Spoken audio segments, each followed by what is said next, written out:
လူတွေဟာမကောင်းမှန်းတော့သိကြတယ်အဲ့ဒီမကောင်းမှုအကုသိုလ်တွေက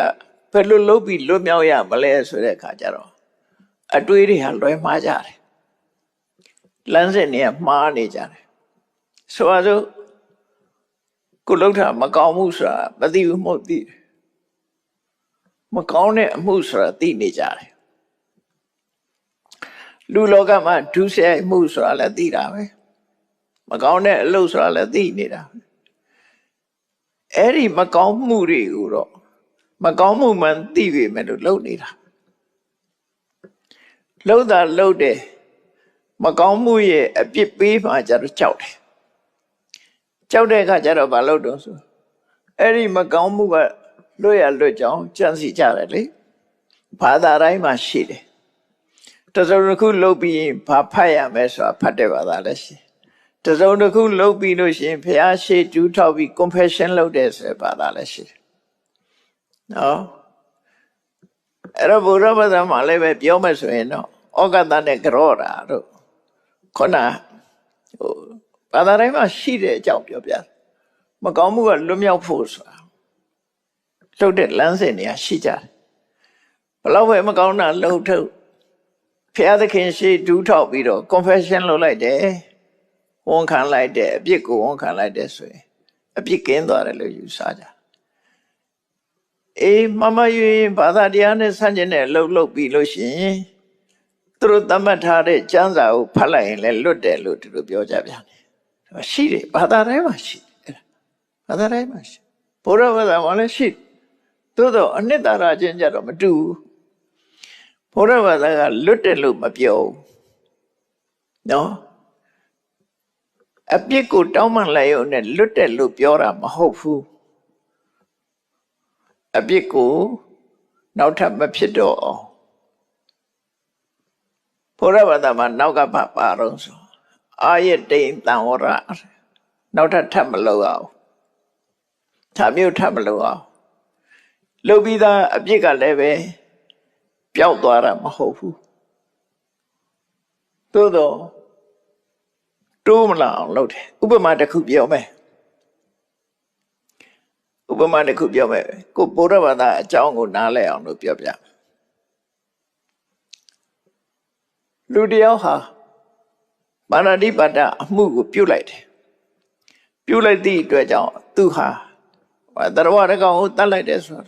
တတ်လိုက်လို့သူပါဏာတိပါဒကံထိုက်သွားအဲ့ဒီပါဏာတိပါဒကံထိုက်သွားတဲ့အခါမှာသူဟာတအုံနွေးနွေးဖြစ်နေတယ်ငါတော့မကောင်းမှုလုပ်နေတာငရဲကြတော့မှာပဲငါအပြစ်ဒဏ်ခံတော့မှာပဲစိတ်ပူနေတယ်စိတ်ဆင်းရဲနေတယ်အဲ့တော့မြတ်စွာဘုရားနီလန်းပေးတယ်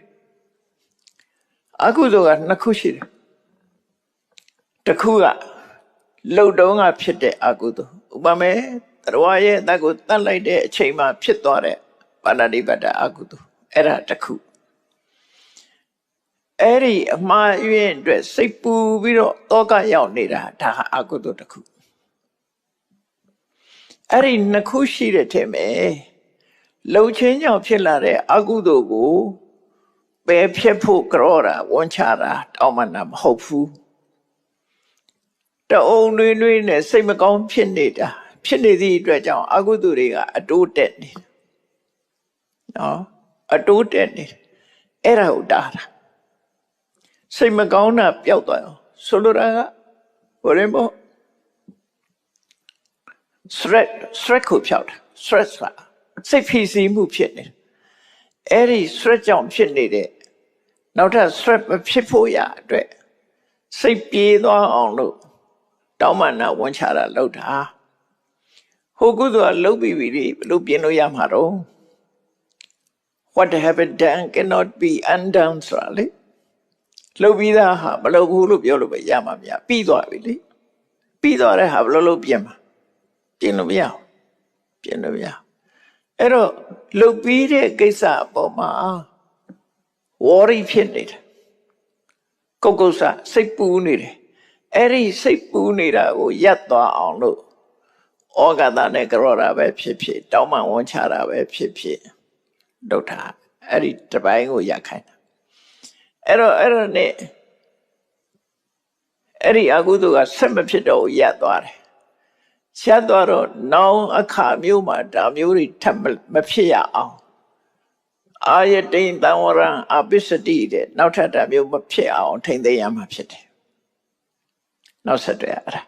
အဲ့ဒါဗုဒ္ဓဘာသာရဲ့ confession ပဲဘုန်းကြီးတွေဒေသနာကြားတယ်အာဘတ်ကိုဒေသနာကြားတယ်ဆိုတာလေအဲ့ဒါပဲတင့်သွားတဲ့အဘတ်ကြောင့်အပြစ်ကရှိပြီးသားပဲအဲ့ဒီအပြစ်ကိုလွတ်လို့မရဘူးလေပြင်လို့မရဘူးအဲ့ဒါဖြစ်သွားပြီလေအမာရွတ်ထင်သွားရင်အမာရွတ်ကအမာရွတ်ပဲလေဖြောက်လို့မရဘူးခုခေတ်ကတော့သွားပြီးတော့ခွဲစိတ်လိုက်ရင်လည်းပျောက်ချင်ပျောက်တော့နော်ရုပ်ကြတော့ရကောင်းရလိမ့်မယ်အဲ့ဒီအပြစ်ဆိုတဲ့အစွန်ထင်ကြီးကဖြောက်လို့မရတော့